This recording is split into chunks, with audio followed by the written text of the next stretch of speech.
If you code for a while, you probably experienced this. Your code works, you close the IDE, you come back 2 hours later, you run the exact same code and it doesn't work. You didn't change anything, so what happened? Is it your hardware? Is your computer broken, or programming is secretly random? Or is there something deeper going on? Let's break it down. The illusion of I didn't change anything. When we say I didn't change anything, what we really mean is I didn't change the file. But modern software doesn't run on isolation. Your code depends on variable things: the operating system, the background process, installed libraries, network state, time, memory state, and even external APIs. So even if your file didn't change, the environment might have. Software today is not one program, it's system of systems. And as we know, systems are dynamic. Number one, the environment change. Sometimes changes are invisible. For example, a dependency auto-update. Your database connection expired. Your environment variables reset. A token expired. Or even a server restarted. You didn't change the logic, but your logic relies on external assumptions. And when that assumptions change, the behavior changes. And this is one of the biggest reasons the bugs appear. Number two, a state.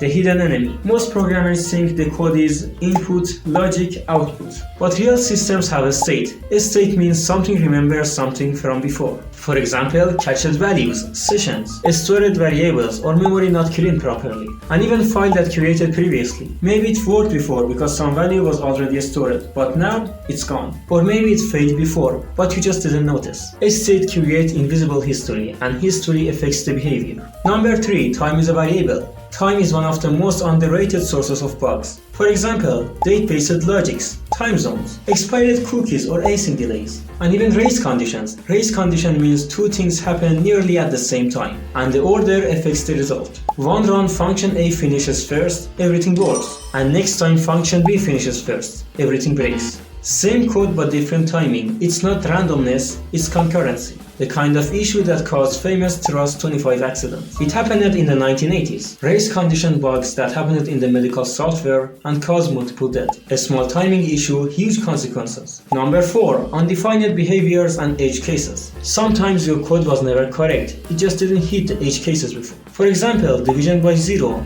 null value, empty list, or unexpected API response. It worked because the data was clean. Slightly changed the input, and boom, it doesn't work anymore. This simple thing was the reason of Ariane 5 Flight 501 explosion. A number was converted incorrectly. It worked for the previous rockets. Different condition, catastrophic failure. In that case, the logic didn't randomly break. The assumptions were wrong. Number 5. Hardware, rare. People blame hardware, but in most cases, it's not hardware. Computers are extremely deterministic, giving the same code input state, an environment and timing, and you will get the same output. If output changed, even if you didn't notice it, it's rare that it's hardware failure. Hidden variables are the reason for bugs from nowhere. Number 6. Complexity, multiple chaos. Modern apps aren't small. They involve backend, frontend, database, cloud servers, third-party APIs, authentication systems, and background jobs. Each layer introduces the uncertainty, and each connection introduces the failure points. The more complex the system, the more ways that it can break. That's not bad programming, that's complexity theory. And the psychological part. Here is the uncomfortable truth. Each time that our code breaks randomly, it exposes our misunderstanding. We thought we controlled the system, but we only control part of it. Programming feels logical, but the software systems behave more like an ecosystem.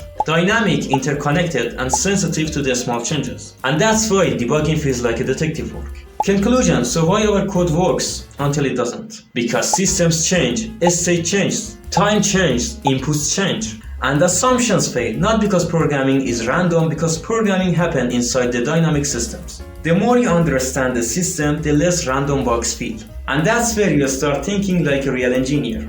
I hope this video was useful for you, and let me know what you think about bugs in the comments. And if you want to know 3 programs that you should be able to build before taking a real project, watch this video, I recommend it. And by the way, I have a Discord server which is a friendly community for programmers. You can check it through the link below in the description. Don't forget to like and subscribe if this video was even a little useful for you. And thanks for watching, and see you in the next video.